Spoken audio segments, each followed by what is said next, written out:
Welcome back to Project 613. Today we're going to learn two mitzvot. The first mitzvah that we have today is that it is forbidden to curse another Jew.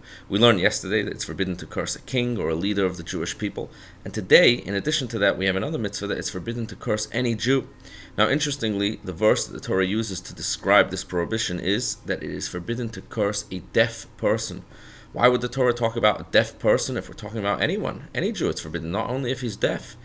So Maimonides explains us that in actual fact the Torah over here is giving us a deep insight into human psychology, and the nature of the human being when he is offended by another person is that he wishes to take revenge.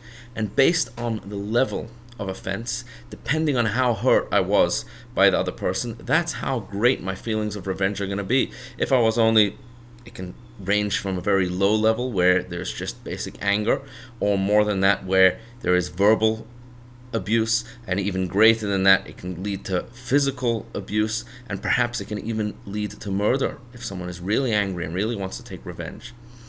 And on the very lowest level of the spectrum is someone who isn't so extremely angry, and his anger only expresses itself in the fact that he wishes to curse this person who hurt him, and by doing so this would actually help him get over his anger and to help him calm down. And therefore he would even curse the other individual not in front of him. And it's in this event that a person can think to themselves, what would be the problem with this? The other person isn't even going to hear about it, won't even know about it. And this is why the Torah tells us this is forbidden. And this is why the Torah uses the example of a deaf person. The deaf person will never know what you said. And nevertheless, the Torah tells us it's forbidden. Why?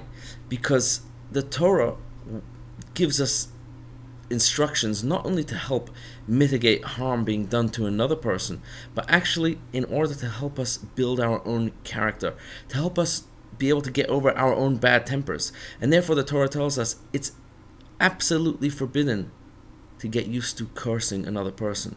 This is not the way to get over your temper. This is not the way to get rid of your own negative feelings. You must never curse, even in the event that it will not lead to harming the other person, and the other person won't even hear about it. And the perfect example for this is the deaf person, who would be impossible for him to know about it. Nevertheless, the Torah says this is forbidden. Additionally, one of the reasons why the Torah uses the example of the deaf person is to emphasize how extra careful we have to be to someone who is more unfortunate than regular, and how in such a situation we should be extra careful to refrain from doing them any harm and even cursing them. The second mitzvah that we learned today is that in the event that a person has any testimony and knows some information that can ever help a court, then he is obligated to testify.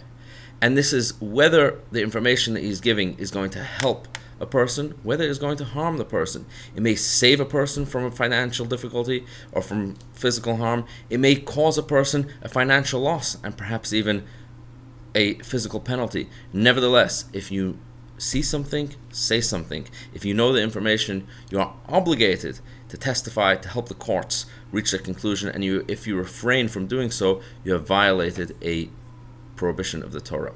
Have a wonderful, wonderful day.